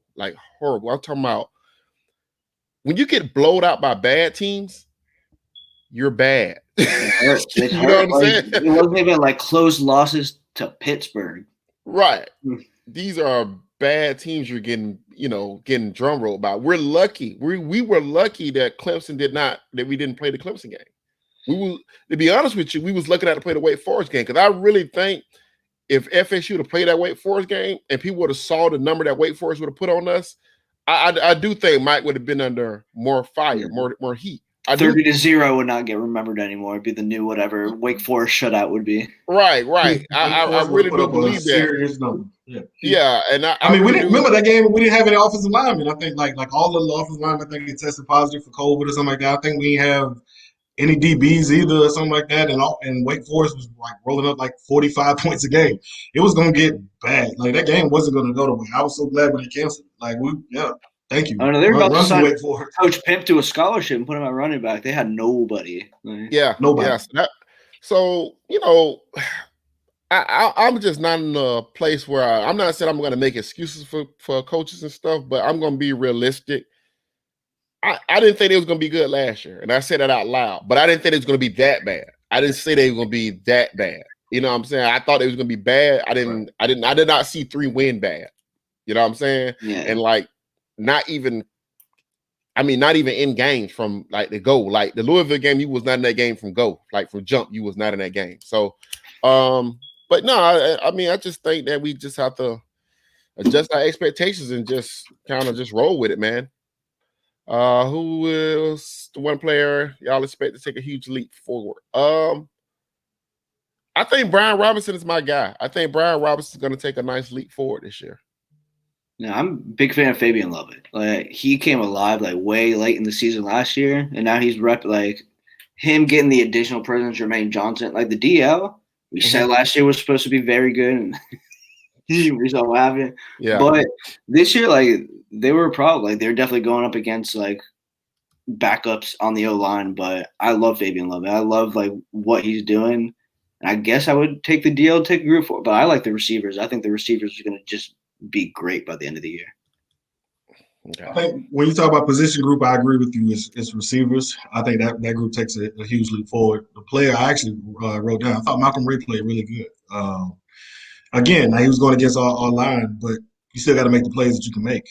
He looked quick. He looked athletic. He looked like, he was hungry. And if he can have a consistent presence inside, hey, do it. So my player is going to be Malcolm Ray. All right. Well, look like we don't have many questions left other than people making jokes. Yeah, or people being sad. I would tell y'all this, man. As a fan, I'm a fan. I went to the game. We need to come out and support a little harder than what we're supporting, to be honest with you. I know it's hard to come watch a shitty product, but you can get the tickets pretty cheap right now. You know what I'm saying? Like get your cheap ticket and come hang out, man. Go get you a $5 ticket. Go sit in those, please. Support your team. And they got the new indoor facilities coming. Football and facilities coming. I think that'll be done. They said 2024. I think was it 2024? Yeah, they're starting to putting stuff in motion. They got the Doak Stadium changes proposed. Which, dude, if you saw how empty the stands were, with just big giant skid marks everywhere. It's like, all right, maybe they do need to take out some seats. Yeah, they definitely take some seats out. They need to put some Wi-Fi in that damn thing.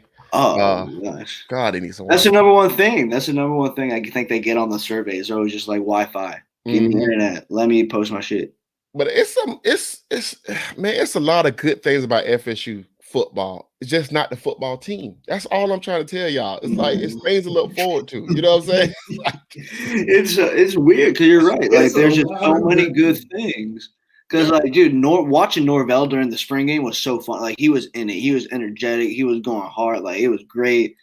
It was that like stupid little dork speech he gave at the end. Like fans were loving it. It was super nice. Like great energy. But dude, same thing with Willie's spring game, and then same thing with everything up to kickoff for Virginia Tech. So the investment needs to be there. Like I guess fans are part of it. If you're going to talk shit, make sure you put up your $100 for the boosters, or like at least spend like $50 and go to a game. Yeah, I mean, I fans need. I thought we were going to have a bigger turnout for the spring game. It was kind of. Am I the dude with the hat? Oh, well, which one with the hat? Oh man, because I'm pissed. It makes my job so much harder when they're not good. And I went to FSU. We talked about it. No, we said this. We were like it really doesn't benefit us. It's so much fun. We had so much fun talking about the North Carolina win that we did all the rest of the season. Like we've been trying to figure out what in the world we were going to talk. Okay, God, how do we break down bad again this week? You know what I mean? Like after those games at the end of the season, me and Sam will call each other like, I mean, what are you gonna say that we haven't already said about bad? Like how can we re-describe bad? You know what? Let's try to find some positives out of it. You know what I mean? Let's try to find some positives in the bad. That's all it You know what I mean? into. I mean, no, like nobody gets happy like that. Like it's easy to cover a winning team. It's a whole lot for like you were there for the national championship season. Dude, I mean, I imagine that's a whole lot of fun going out. You know what I mean? Going to Pasadena, California, and covering and covering a national championship team than it is covering this one. Nobody wants to see them. Nobody wants to see them fail. We're all fans of the team. I'm not Brendan. I'm not Brendan. I go to UTF. I went to FSU. I got the right degree. So I'm mad. Right. I'm mad when they lose. It sucks. Reporter hat on? No, I don't care when they lose. But like, man, fuck that. I hate when they lose. I hate that shit. No, man, you can't live and die on these losses if you know they're coming. You know, if you tell me they're coming, I'm bracing for it. I'm like, I'm good. I know they're coming. You know what I'm saying? I think as fans, I guess as fans, we're supposed to be fanatic about this stuff. You know what I'm saying? But I mean, now we know how Kentucky feels. They just go into a season like, you know what I'm saying? Well, I guess that really clearly eliminated me. Oh, you're talking about me. I like it when they're bad. Oh, I didn't. No, I don't. No, I want FSU actually to be good. I mean, I don't.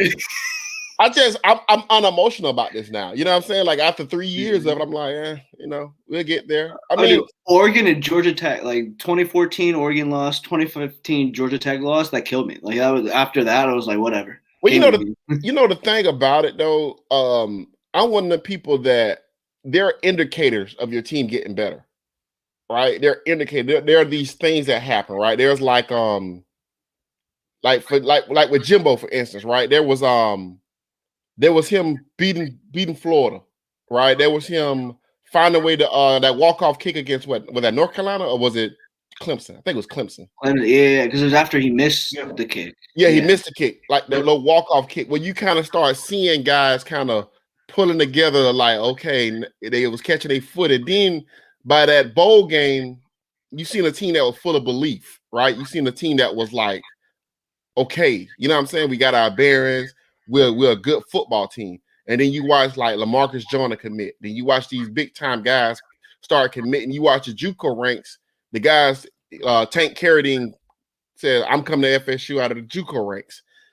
It's like there are indicators that tell you that a team is coming together and getting better. There is no indicators right now that we're watching currently. I mean, I know people feel like the Hunter kid is a big get, and he is a big get. But if you were to pair him with a big-time offensive tackle, I'll say, okay, now I feel like we're getting somewhere. We always get good defensive backs and wide receivers. It's the state of Florida. I mean, we get that. You know what I'm saying? And I'm not saying Hunter's not a big get. Hunter is a big get. But with Jimbo, when you really knew we was going to take that next step was when we got Tim Jernigan. Like, once Tim Jernigan said, I'm coming, that was like the whole state got on notice. Like, oh, shit, they just went and got a big-time defensive tackle that had a chance to go to LSU. You had to beat out Urban Meyer, and you had to beat LSU out at the height of their success. Right now, I don't see the indicators that's saying this is going to turn around in 1 year, or turn around in 2 years. I see a slow build. Let me ask you this: slow build. I'm gonna play devil's advocate on this one. Would the North Carolina win be considered that? So if you would have followed that North Carolina win up with other wins, or you'd have been in games. Like, let's say you'd have played Clemson a week later or 2 weeks later, and it's in the fourth quarter, you're only down by a touchdown, and you lose because a pick six or something. Okay, now everybody can say, damn, you know what? We only 1 or 2 players away. We only 2 or 3 players away. But the fact that you got blew off the field by Louisville, you got blew off the field by Pittsburgh, it was like, well, what was North Carolina? North Carolina was like, is that an outlier? Because if you remember the Willie game with Boston College, I thought after the Boston College game, that team had found themselves, right? I was like, okay, like this team is finding themselves. But then you get blew off the field by Florida. You come back the next year and you can't keep your shit together against Boise State. I mean, it just kind of fell apart, you know. And I think that Boston College team that Willie beat was equal to the North Carolina team that Norvell beat. I think they both finished in the same place in the rankings, like number 20 or whatever. Because remember, North Carolina was ranked high because a lot of teams wasn't playing in college football at the time. Yeah, and they just Big Ten accidentally went to an Orange Bowl. Right. So I mean, and I'm not hating on the win. It was a great win, but you didn't build on that momentum. Like Jimbo, as he was climbing, he was building on his momentum. Even if you remember, even when they won 9 games that following year, and people felt like that team wasn't that good. If you remember though, that Notre Dame game, he had all freshmen playing that O-line, and he was like, "Oh shit, this O-line ain't that bad." So and then they beat a good North Carolina team that had NFL players on it. So you came into that 2012 season thinking they have a chance to win a national championship, and it's indicators that tell you a team is getting there. But FSU, the indicator that I see that they're going to be a good football program again is what they're doing behind the scenes. Behind the scenes, I feel great about it. I don't know if Norvell is going to be able to survive because after a while, the wins and the losses add up. If you go win 6 games this year, pair that with last year, that's 9 games. That's 9 wins in 2 years. Then you go your 3rd year, you win, let's say you win 8 games. I mean, even then, your record starts looking kind of funny in the light. You know what I'm saying? And once FSU builds up to a certain point, every win and every loss is going to matter to the administration. I mean, right now, we don't even have an athletic director or a president yet. So I wonder how all that's going to work together. But my opinion is build up the behind the scenes. Get the behind the scenes is the best it could possibly be. And then let's see where we're at after that, No, and I honestly think Notre Dame was more like an indicator of like potential success than North Carolina because they got up on North Carolina, then they lost that lead, and if they could catch, North Carolina would have won. The fact that they fought Notre Dame and honestly, even took them to the 4th quarter. Right. With, I think one of Jay Trout's first stars. I don't remember exactly the skill, but that was great. Like that was an indicator. And I talked to Norvell actually after the season, and he was like, because I said this, I was like, was that North Carolina game like a sign? He goes, yeah, it was a good thing, but you saw the second half, you saw the rest of the year, the bad things were still there, and so it's hard. Is 2020 the fluke year? Are we gonna are all the excuses that all the fans love to make there? New staff, no code, blah, blah, blah. That's all gone. So if that team still shows up game 1, then oh god, yeah, no, this is gonna be miserable. Right. But if there's that little bit of the bitter bit of execution, we saw things were running smoothly on Saturday. If that's there, they lose by 10 to Notre Dame or somehow win. Right. Then that's I feel so much more comfortable. Right. That'd be an indicator that'll give you a sign okay, damn, they lost by 7 to Notre Dame. Or, they're partying in the locker, and that's great, dude. It's great that they're bought in that way and that they're enjoying themselves and stoked on all that. But same shit happened last year. We saw them breaking the rock last year. Kendo walked in with that thing. I was like, all right, it game over for Georgia Tech. And yeah. So I've gotten to a point. I'm just so cold with this stuff because I just knows what these rebuilds look like. At a big time university like that, it doesn't take that long if you got all your shit together. If you got your shit together, it doesn't take long to rebuild this. You know what I'm saying? So, and a lot of things I don't actually blame on Norvell. It's a lot of things I don't blame on Willie. It's a lot of shit I don't blame on Jimbo. I think most of them then they don't have most of the blame. Right. Yeah. And I think a lot of these coaches, they're the figurehead, they're the CEO, but they're really not the CEO. They're a manager of an organization. So they get too much blame, in my opinion.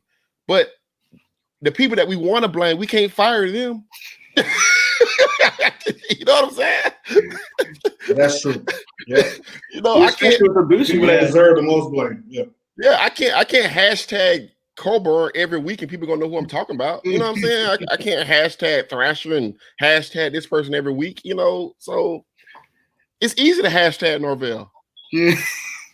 Fuller Norvell, dude. There's just 2 L's in both of them. It's easy. And we always hate defensive coordinators, bro. We always give defensive coordinators shit, bro. Or Charles Kelly. I saw a comment earlier. Somebody was being like, "Oh man, I miss Charles Kelly." And I was like, "Oh man, I kind of do miss his ball last too." I guess Fuller's bald too, but.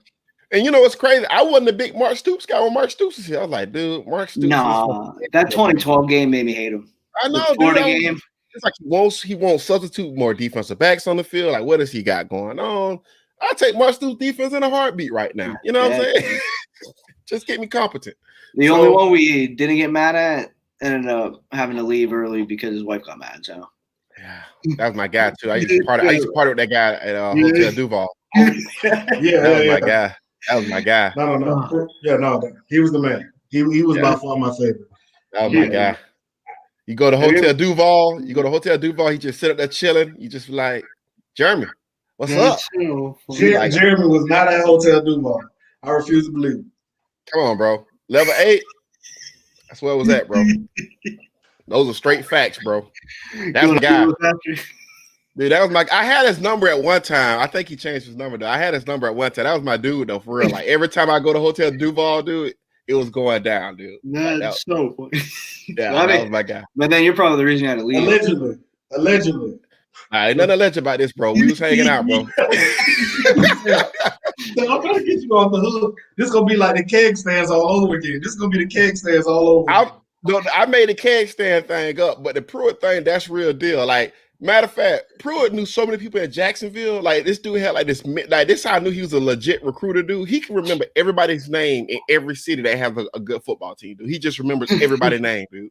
Everybody's name. I'd be like, dude, how do you even know that person? He's like, yeah, he was a water boy. I talked to him last week, and I'm like, I don't care about this shit, bro. Like, that's just how he was, dude. He just remember everybody's name, dude. Judges. He didn't know what asparagus is, though. Didn't know what asparagus was. Nah, it's a video of him going, what's this? And they're like, it's asparagus. I've never seen it. I'm not going to eat it. Most detailed recruiter. He's the most detailed recruiter I ever met. I heard Dabo's like that too, though. I heard Dabo's real detailed like that too. He knows like everybody that's associated with a program, like from the water boy up to the principal down to like the cheerleaders. He's a big dumbass that drinks juice boxes, but like he for sure like knows how he presents himself and he knows like everything that's going on. Yeah. Well, I think we've ran really long on this one.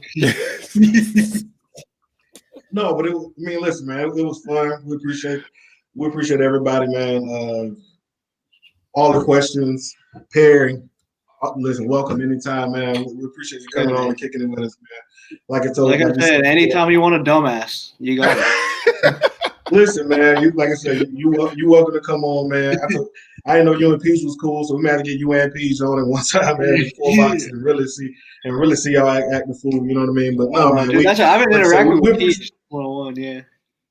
Yeah, we had a lot of fun, man. I appreciate talking Florida State with you guys and the fans and the listeners, man. We appreciate all the questions and all the comments. And I mean, Ronnie, man, Sam really does like Florida State.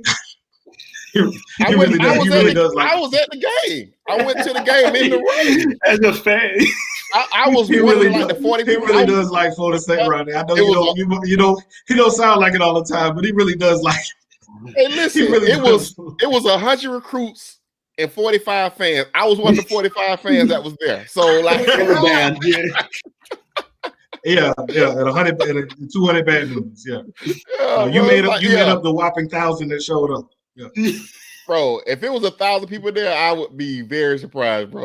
It might have been a strong 500 people there, bro. It was quiet.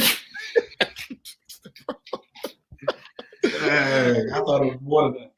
Nah, bro, that thing was light. I was like, damn, all these damn people that love the program so much. I mean, goddamn, where's everybody at? Yeah, I mean, everybody's local. Just like the recruits. Yeah, but just like the recruits, though, man. Just like the recruits, it's gonna be one of the win. If you win, they'll come. Well, so when they come, 2013, the fans weren't even coming in 2013. I'll get mad at the fans any day. I'll get mad at the students every day. I would be so mad being like 19 in the press box, being like, these fucking kids, they don't even care. Hey, Perry, man, before we exit out, man, Noonie said another dope pod, but does Perry have a YouTube pod, man? Just give him one more time for the folks who joined at the beginning. Yeah, man. Noonie, man. Tell him where you from, man. Tell him where you from. Tell him about the podcast and give him some credentials just for the folks who joined late. No, I appreciate y'all. Anybody who joined late, my name is Perry. I run Tomahawk Nation now. I do not look like Bud Elliott. You can obviously tell. Seminole Rap is our podcast. You can find it on everywhere that you can listen up. Just subscribe to both at the same time. Just make it super convenient. Yeah. Drop 5 stars on all of them. and then on YouTube, go to X's and Knowles. That's our other site or our other like multimedia thing. We got an agreement where we can actually use like highlights and stuff. So they break down the game. They had Brendan on a few weeks ago. If they just wanted a different like nerdy ass bearded guy instead of me. I think that Jeff Cameron's coming on soon. The new pod actually we just dropped on Summer Rap has Andy Staples on it, who talks about destroying Jeff Cameron on a wheel route when he was the coach in the game. Yeah.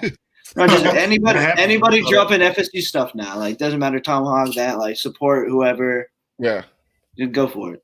Yeah, man. It's huge, man. Y'all doing a good job over there too, man. I actually like the X's and O's. The X's and O's is actually like one of my favorite pods, especially on YouTube, because I like those breakdowns. It's right, Dude, really, they made me so much smarter. I played football for like 9 years. I still like did not ever understand football as much as I did, so I started watching those things. Mm-hmm. So good. Right. You learn a lot. Yeah, I was saying it's definitely for the coaches who love, like when you hear like I've coached, so I'm one of the people who really like to learn more. And so when I can listen to a podcast and learn something I didn't know, you're doing good work. So no, I appreciate it. No, appreciate them. They're all the smart ones. I just put it out. No, but listen, man, that's a wrap for us, man. We again, like I said, we appreciate it. Rate, review, subscribe, hit it 5 stars, man. We out. Yeah, man, it's damn. This E-Trade is killing me today. What's wrong with the stock market? Oh shit, man, mine yet. Oh my god, bro. Tesla's doing good though. Well, that was an idiot, and I just put it all on GameStop like 2 weeks ago again.